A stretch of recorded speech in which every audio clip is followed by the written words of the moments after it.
¿Cómo no pensar? Suárez lastra, Artaza dignifica, perdón, pero bueno. Y quizás esta vuelta de Agustín Rossi al pasado que aparece en este cabalismo, neocabalismo de algunos, quizás te pueda leerse también una vuelta más al pasado. Es inevitable no acordarse de la Unión Democrática, con la diferencia que el único Jauretche, el único Mansi que hay ahora parece que llamarse Leopoldo Moró, ¿no? No, bueno, pero me parece que ciertamente cuando uno analiza la conformación de lo que ha sido esta alianza entre la UCR y el PRO, la asocia muy claramente a lo que sucedió con el radicalismo durante la conformación de la Unión Democrática, digamos, ¿no? En donde el radicalismo, que era la fuerza progresista hasta ese momento, se alía con quienes eran sus adversarios, con los partidos conservadores y el resto de los partidos políticos, en un clivaje claro que es peronismo-antiperonismo, que yo creo que aparece por primera vez desde que recuperamos la democracia con esta magnitud, digamos, ¿no? La cuestión peronismo-antiperonismo, hay que decirlo con claridad. Al Frente Renovador no lo incluyen en esa alianza por la aportación de peronismo de algunos de sus integrantes, digamos, ¿no? Entonces, me parece que claramente hay un primer clivaje que va a aparecer en todo lo que significa el debate electoral, que es esta cuestión de peronismo-antiperonismo, superpuesto o cruzado con la cuestión muy clara de una alianza cuyo candidato, cuyo principal referente es un candidato que tiene los rasgos típicos de los candidatos de la derecha en el mundo, que es eso Macri, digamos, ¿no? Un empresario que no venía de la política, que construyó un partido político, que ganó en una de las ciudades importantes y a partir de ahí se catapulta como dirigente nacional, que es una expresión claramente conservadora, y por el otro lado, un peronismo que en esta etapa, conducido claramente por el kirchnerismo, es una expresión fuertemente progresista. Entonces, van a aparecer esos dos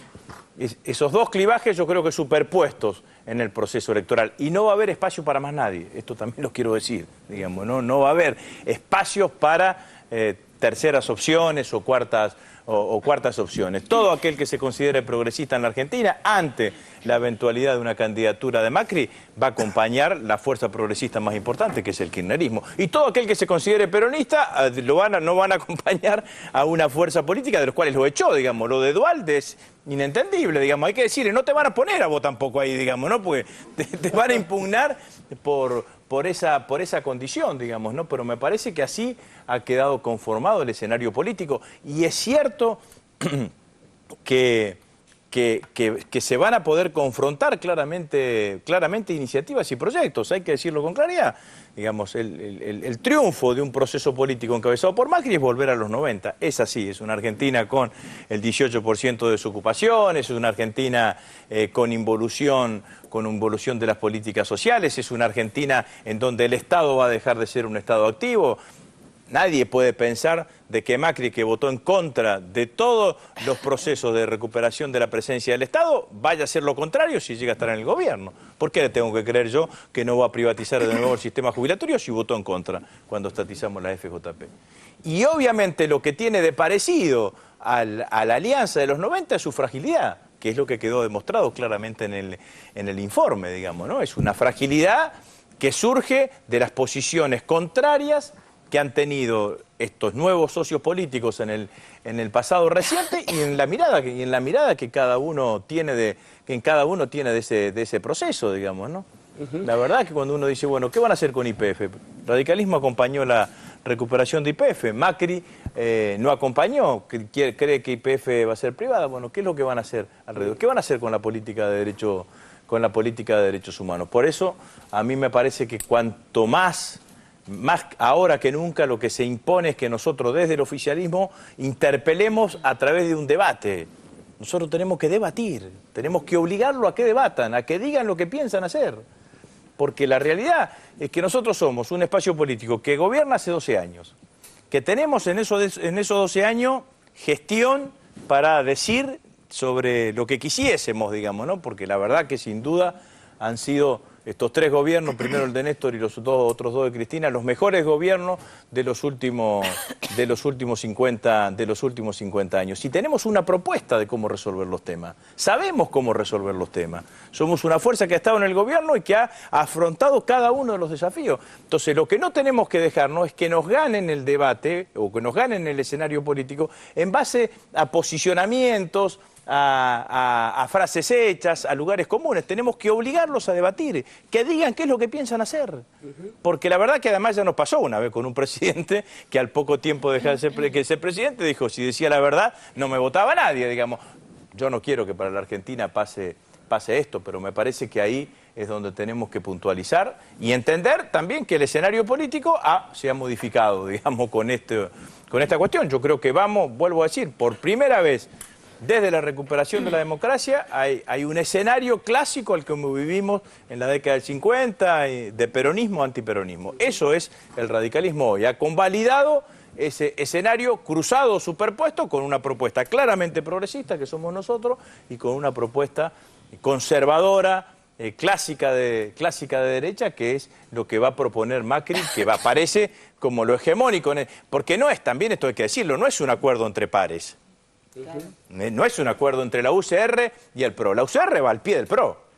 Es el famoso gobierno de coalición. Digamos, no, esta es así. Hay alguien que hegemoniza, que es el PRO, que es el que viene planteando cada uno de los escenarios, y la UCR termina yendo a ese posicionamiento. Entonces es una alianza que excluye a cualquier peronismo, pero que es claramente de derecha, digamos, ¿no? No tiene ningún componente progresista ni lo va a tener, digamos, ¿no? Entonces, por eso digo que cuando lo miro como en términos de clivaje, digo, bueno, es cierto que va a existir la cuestión peronismo-antiperonismo, pero es cierto también que va a existir, porque el peronismo tiene una conformación claramente progresista en esta etapa y la alianza antiperonista tiene una conformación claramente de derecha.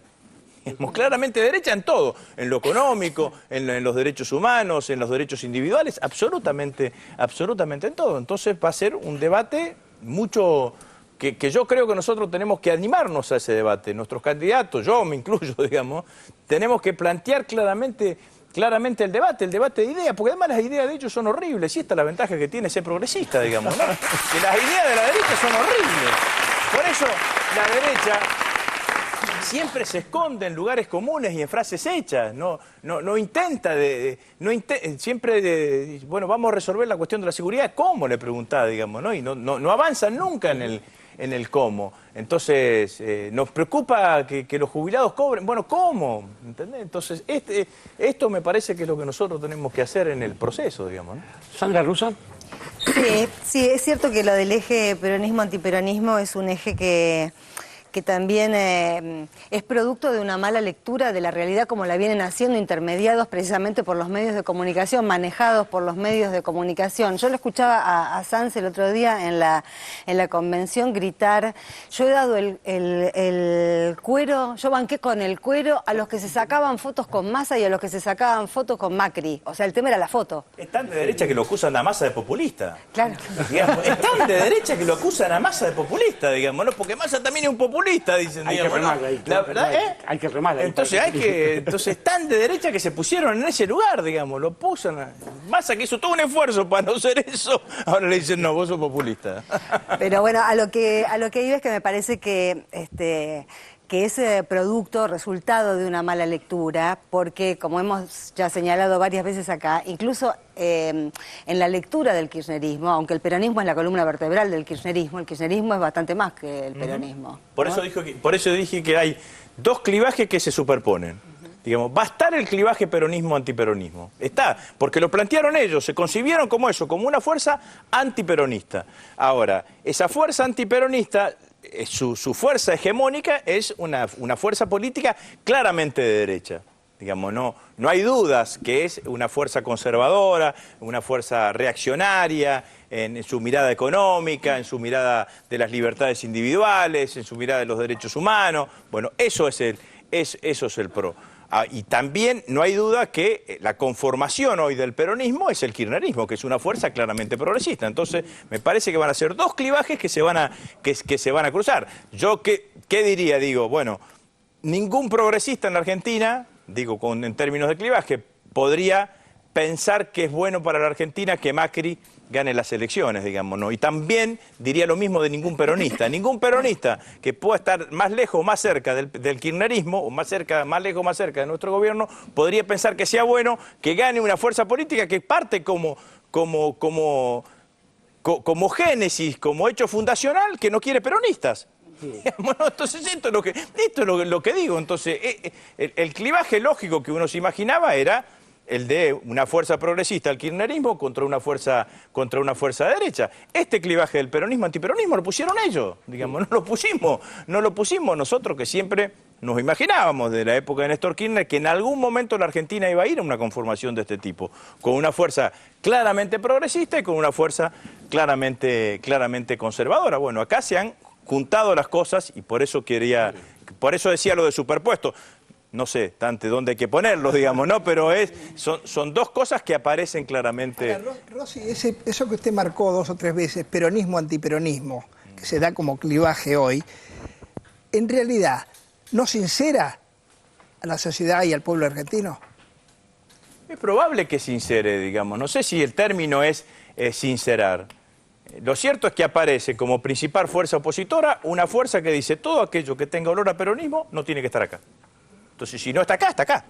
Claro. Digamos, no hay posibilidades. Ese es un hecho nuevo, porque en general, al contrario, digamos, ¿no? Uno que vivía militó en el peronismo, digamos, en general las fuerzas políticas, más las que se conformaban como nuevas, siempre hablaban de tener una pata peronista, digamos, no era que como que legitimaba lo popular, digamos, no lo acercaba a una mirada popular. En esto no les interesa. Digamos, no nos interesa nada que tenga que ver con lo popular, que ellos llaman populismo, digamos, ¿no? Nada que lo que tenga que ver. Entonces me parece que ese es un hecho nuevo, digamos, y va a ser tan potente estos dos clivajes que yo creo que las fuerzas políticas que queden por afuera de esto, les va a ser difícil encontrar un lugar, digamos. Digo, el caso del Frente Renovador. El problema no es Massa, se quedó sin espacio político que representar en Argentina. Claro. ¿Cuál es el espacio político que representa?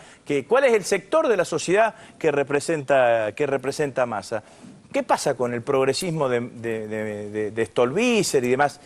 ¿Qué es lo que van a representar, digamos, ¿no? O que van a intentar representarse? Le va a ser muy difícil en ese escenario. Eso vamos a hablar en el próximo informe, Agustín, así que, bueno, digo, porque los peronistas somos buenos, pero si nos vigilan somos mejores, ¿no? Bueno.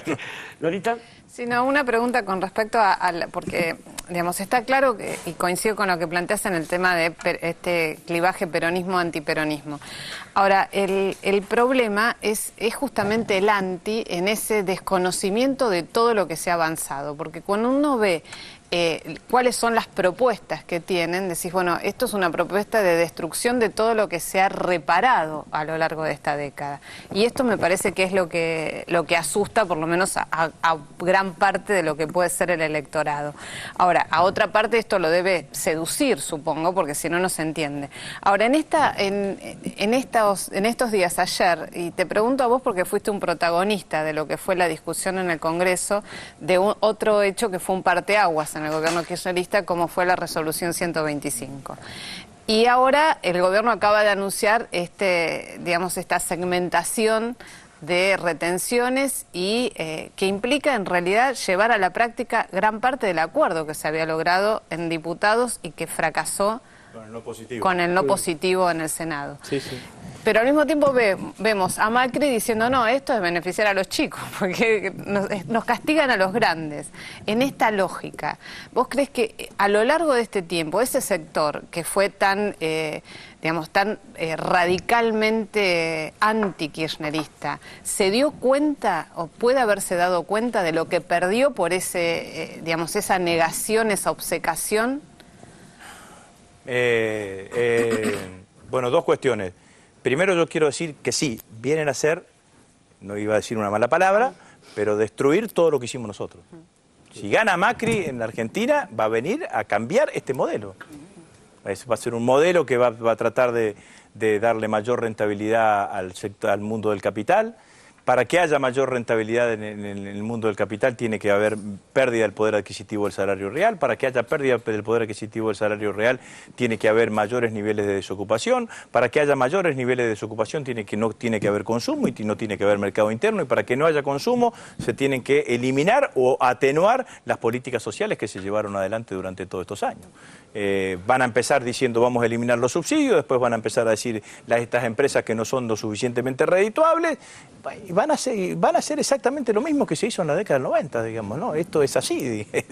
Por eso yo creo que en esto también tiene que haber un ejercicio de docencia de parte de nosotros como candidatos, digamos, ¿no? No es una elección, aunque suene remanido, no es una elección más, es un debate, que lo digo en buenos términos, yo digo tensionar ideológicamente el proceso electoral.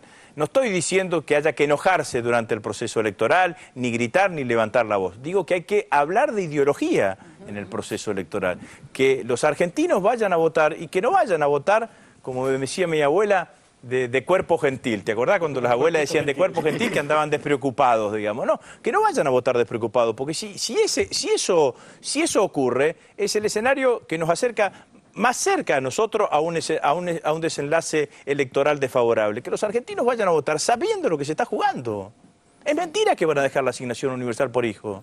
Es mentira. ¿Por qué tengo que creerles? Si votaron siempre en contra, ¿por qué tengo que creerles, como dije recién, que el sistema previsional va a seguir estando en manos del Estado si lo votaron en contra? ¿Por qué tengo que creer que YPF, por qué tengo que creer que van a defender el mercado interno? Macri dijo, gano y levanto el cepo. Le faltó decir, la verdad dice, gano, endeudo el país, levanto el cepo y financio la fuga de capitales. Esto es lo que va a ser, digamos, no va a ser otra cosa. Entonces, me parece que hay que decirlo con claridad.